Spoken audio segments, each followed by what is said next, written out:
António, prior of Crato, was a grandson of King Manuel I of Portugal and claimant of the Portuguese throne during the 1580 dynastic crisis. According to some historians, he was King of Portugal as António I of Portugal for 33 days in 1580. After the crowning of Philip II of Spain as King of Portugal, António claimed the throne until 1583. He was a disciple of Bartholomew of Braga. Early life. António was born in Lisbon, the illegitimate son of Prince Louis, Duke of Bejar and Violante Gomes. His mother may have been of Sephardic Jewish extraction, as many Portuguese sources maintain, or possibly of New Christian extraction. At least one source says she was a member of the minor Portuguese nobility, the daughter of Pedro Gomes from Évora. She died a nun at Santarém on 16 July 1568. António was educated in Coimbra, and he was placed in the Order of St. John. He received the wealthy priory of Crato as a benefice. In 1571, he was named governor of the Portuguese fortification at Tangiers in Morocco. Nonetheless, little is known of his life until 1578.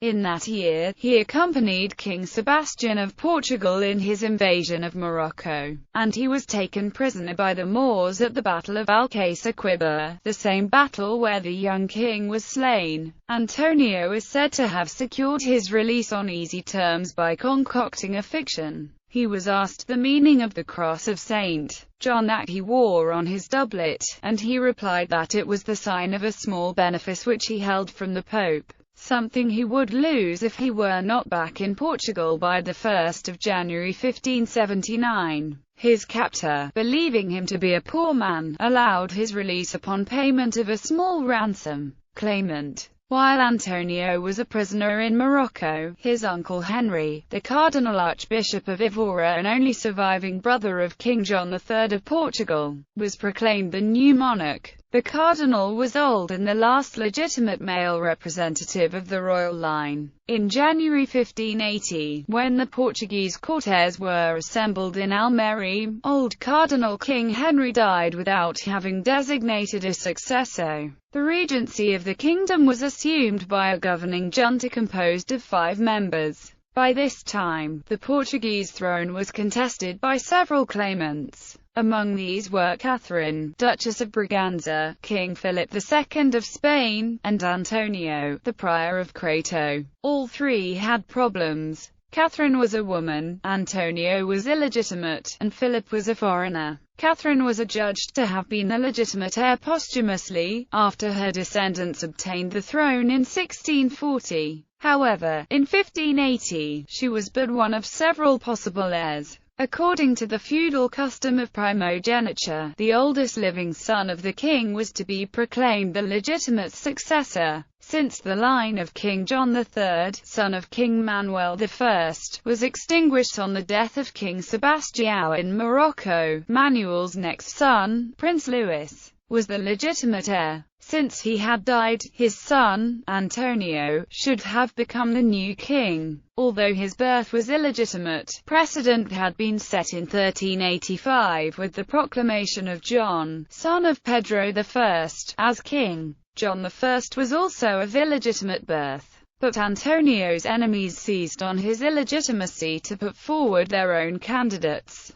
António, relying upon popular hostility to a Spanish ruler, presented himself as an alternative candidate to King Philip II. He endeavored to prove that his father and mother were married after his birth, but no evidence of the marriage could be found. António's claim was not supported by the nobles or gentry, because many of them had been bribed, promised future benefits, or threatened with the loss of their privileges and estates. Most of António's partisans were drawn instead from the lower clergy, the peasantry, and artisans. Philip ensured the success of his claim to the Portuguese crown by using gold from the Americas to bribe the upper classes of Portugal. These aristocrats and rich believed that a personal union of the Spanish and Portuguese crowns would be highly profitable for Portugal, which would maintain formal independence as well as autonomous administration in both Europe and its empire. António tried to win the common people to his cause, cashing in the diffuse anti-Spanish Portuguese identity and comparing the current situation to the one of the 1383–1385 crisis.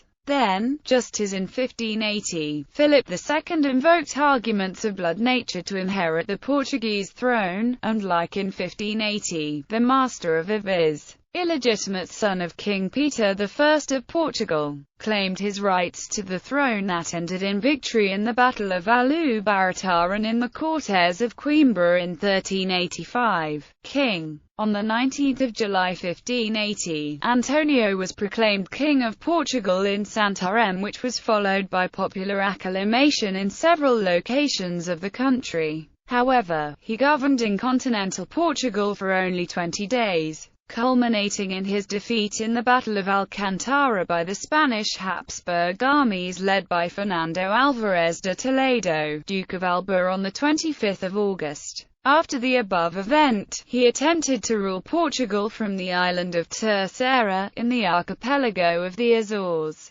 where he established an opposition government that lasted until 1583, and where he even minted coin, a typical act of sovereignty and royalty. His rule was recognized only in the Azores, where his supporters, such as Ciprião de Figueiredo and Violante de Canto, were able to organize a resistance. Meanwhile, on the continent and in the Madeira Islands, power was exercised by Philip II, who was recognized as official king the following year by the Portuguese Cortes of Tomar. Exile. In early 1581, he fled to France carrying with him the Portuguese crown jewels, including many valuable diamonds. He was well received by Catherine de' Medici, who pretended to have a claim to the crown of Portugal. She looked upon him as a convenient instrument to be used against Philip II, by promising to cede the Portuguese colony of Brazil to her in the sale of some of his jewels.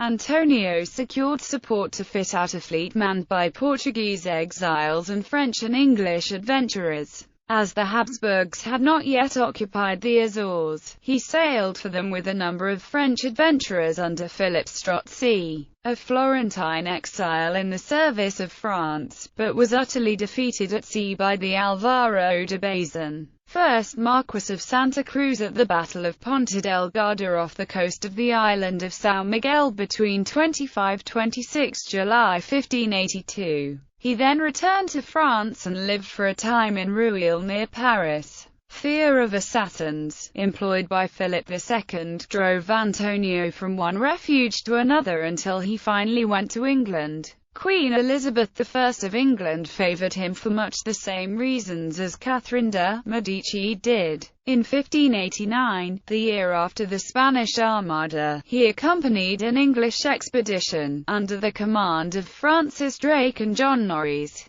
to the coast of Spain and Portugal. The force consisted partly of the Queen's ships, and partly of privateers who joined in search of booty. António, with all the credulity of an exile, believed that his presence would provoke a general rising against Philip II. However, none took place and the expedition was a costly failure. Later life. António soon fell into poverty. His remaining diamonds were disposed of by degrees. The last and finest was acquired by Nicolas Harla, Seigneur de Sancy, from whom it was purchased by Maximilien de Bethune, Duc de Sully. It was later included among the jewels of the Crown of France. During his last days, António lived as a private gentleman on a small pension given by King Henry IV of France. He died in Paris on 26 August 1595, and was buried in the middle of the choir of the convent church of the Franciscan Observantists. The church was demolished in 1811. He left 6 illegitimate sons by 2 different women. In addition to papers which he published to defend his claims, Antonio was the author of the Panegyrus Alphonsi Lusitanorum Regis, and of Accento of the Psalms, Psalma Confessionalis, which was translated into English under the title of The Royal Penitent by Francis Chamberlain, and into German as Heilige Betrachtungen. Antonio continued to fight for the restoration of an independent royal dynasty of his country until the end of his life. He did not see the end of the Philippine dynasty's Iberian Union in 1640, when a Portuguese, the grandson of his cousin, the Duchess of Braganza, was acclaimed king as John IV of Portugal, after a victorious coup on 1 December 1640. Ancestry. Descendants. Antonio, being a cleric, was never permitted to marry but had illegitimate children with several women.